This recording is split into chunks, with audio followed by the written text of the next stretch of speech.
मैं भी गलत करूंगा तो मेरे घर भी सीबीआई और ईडी आ सकती है। और सत्यपाल मलिक जी ने अगर कुछ किया होगा तभी सीबीआई ईडी गई है। इसी सरकार के उपराज्यपाल या राज्यपाल थे ना, भी लेफ्टिनेंट गवर्नर थे ना, तो भी तो सरकार का हिस्सा थे। जो गलत करेगा वो सब पे छापा पड़ेगा, मैं आपको बार बार कह रहा हूँ। लेकिन मैं किसान का बेटा हूँ, लड़ता रहूंगा। नहीं, ये सब आरोप देखिए। अब किसान का बेटा तो सारे 80% लोग देश में किसान के बेटा है। किसान जो वाजिब किसान के मांग है, जो किसान हैं, जो खेतों में काम करने वाले किसान हैं, उन किसानों की जो मांग है हम लोग भी उसका समर्थन करते हैं। नमस्कार, आप देख रहे हैं लीडिंग भारत और मैं हूं आपके साथ आस्था तिवारी। अमूमन तौर पर आपने देखा होगा कि विपक्ष पार्टी लगातार केंद्र सरकार पर हमलावर रहती है। उसका यही कहना होता है कि ईडी सीबीआई जो है केवल विपक्ष की चौखट पर आकर के उसके दरवाजे को खटखटाती हैं, लेकिन मंत्री अपने मंत्रियों से वो कुछ नहीं पहुंचती हैं। एक बार ये फिर से आवाज छिड़ गई है, क्योंकि जब सत्यपाल मलिक के घर पर ईडी पहुंची है, छापेमारी कर रही है, जब वो अस्पताल में भर्ती थे। अब इसको लेकर के एक बड़ा विषय बना दिया गया है कि अब सत्यपाल मलिक के घर पर क्यों ईडी पहुंची है, क्या कुछ वो जांच पड़ताल करने के लिए पहुंची है, किन आरोपों को लेकर के पहुंची है। अब ऐसे में दिल्ली लोक जनशक्ति पार्टी के दिल्ली प्रदेश अध्यक्ष शंकर मिश्रा जी इस पूरे मामले को कैसे देख रहे हैं, आइए चर्चा करते हैं और जानने की कोशिश करते हैं। शंकर जी, लगातार विपक्ष ये बात कहता है कि केवल ईडी की छापेमारी जो है ना, हमारे विपक्ष दल के घर पे ही होती है, अपने मंत्रियों पर क्यों नहीं खटखटवा देते हैं? सत्यपाल मलिक जी कौन थे? अभी आपने बताया कि सत्यपाल मलिक जी पे के घर पे छापा, कौन थे वो? अरे इसी सरकार के उपराज्यपाल या राज्यपाल थे ना, भी लेफ्टिनेंट गवर्नर थे ना, तो भी तो सरकार का हिस्सा थे। तो ऐसा नहीं है कि सरकार अपने पे नहीं पड़वाती है। जो गलत करेगा वो सब पे छापा पड़ेगा। मैं आपको बार बार कह रहा हूँ कि अगर मैं भी गलत करूंगा तो मेरे घर भी सीबीआई और ईडी आ सकती है। और सत्यपाल मलिक जी ने अगर कुछ किया होगा तभी सीबीआई ईडी गई है।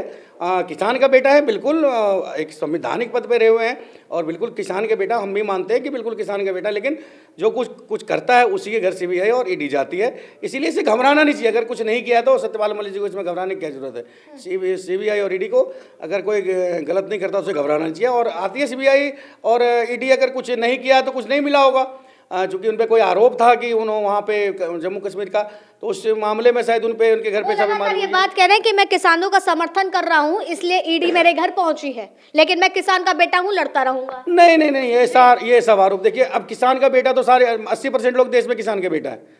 तो कोई गलत करेगा तो क्या कहेगा हम किसान के बेटा है, इसीलिए मेरे घर पे क्यों नहीं? और भी तो किसान के नेता इतने सारे, उनके घर क्यों नहीं सीबीआई और ईडी अभी तक गई है? तो जो कुछ करता नहीं उसके घर सीबीआई और ईडी नहीं, कहाँ उनके पास इतना टाइम है? वो देश के बड़े मामलों को देखते हैं, उनके पास कहाँ इतना टाइम है कि हर बंदे के मतलब जो किसान का बेटा है जो गलत करता है उसके घर सीबीआई और ईडी जाती है। और इसमें सरकार का क्या है? सरकार का कोई रोल नहीं होता है। ये तो आपका इंक्वायरी का एक वो विषय है। अगर आप सीबीआई और ईडी अगर कुछ कर रही है, इंक्वायरी कर रही है, जांच कर रही है, तो उसमें सहयोग कीजिए।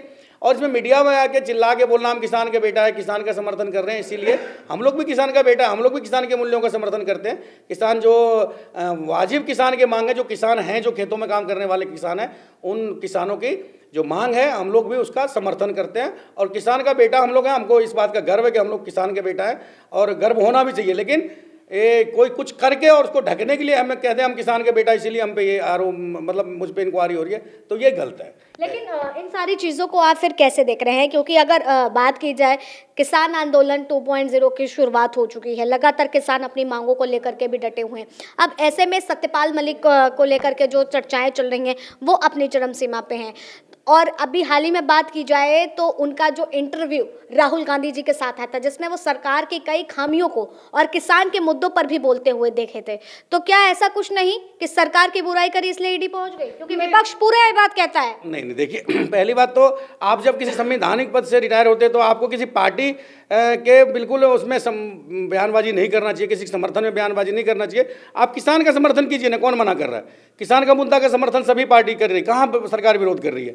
अगर सरकार को विरोध करना होता तो इतने दिन बैठ के चले जाते क्या उतने? तो रोक के क्यों रखा है? दिल्ली पहुंचने देना। नहीं, देखिए कैसे दिल्ली पहुंचने देती? इतनी छोटी सी दिल्ली में आप ट्रैक्टर लेके, देखिए अराजकता का माहौल नहीं बनने दे सकती ना। राजधानी है देश की, यहाँ देश के सारे नेता रहते, राष्ट्रपति रहते, प्रधानमंत्री रहते, कैसी बातें करते हो मैम कि दिल्ली में घुसने दीजिए ट्रैक्टर लेके किसानों को भी सोचना चाहिए ना, प्रतिनिधि मंडल भेजना चाहिए उनसे। 23 साल का एक किसान मारा गया है और उनका कहना है कि इसको लेकर के 26 तारीख को सारे बॉर्डरों पे किसान पहुंच रहे हैं। देखिए, सेना भी अगर कोई किसान मरा है तो उसके लिए हम लोग दिल से उसके लिए आभार व्यक्त वो करते हैं कि उसके हम लोग हमदर्द हैं अगर कुछ हुई है वहाँ पे। लेकिन सिपाही भी मरा है, वो भी देखिए कि अभी एक सिपाही भी हरियाणा का कोई बेचारा ऐसा ही मरा है। तो ऐसा नहीं है जो कुछ बीमारी थी या कुछ था जिस वजह से सिपाही बेचारा मरा है, तो इसमें उसको मुद्दा नहीं बनाना चाहिए। अगर किसान आंदोलन पे डटे हुए हैं या आंसू गैस के गोले चल रहे हैं या उधर से कुछ हो रहा है, वो दुर्भाग्यपूर्ण नहीं होना चाहिए।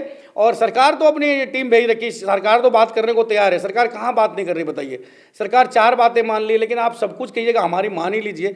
तो सरकार कुछ देश चलाना है, सरकार अपने हिसाब से चलाएगी। अगर सब कुछ जो किसान के उससे ही चलाने लग जाएगी तो देश नहीं चलेगा ना इस हिसाब से।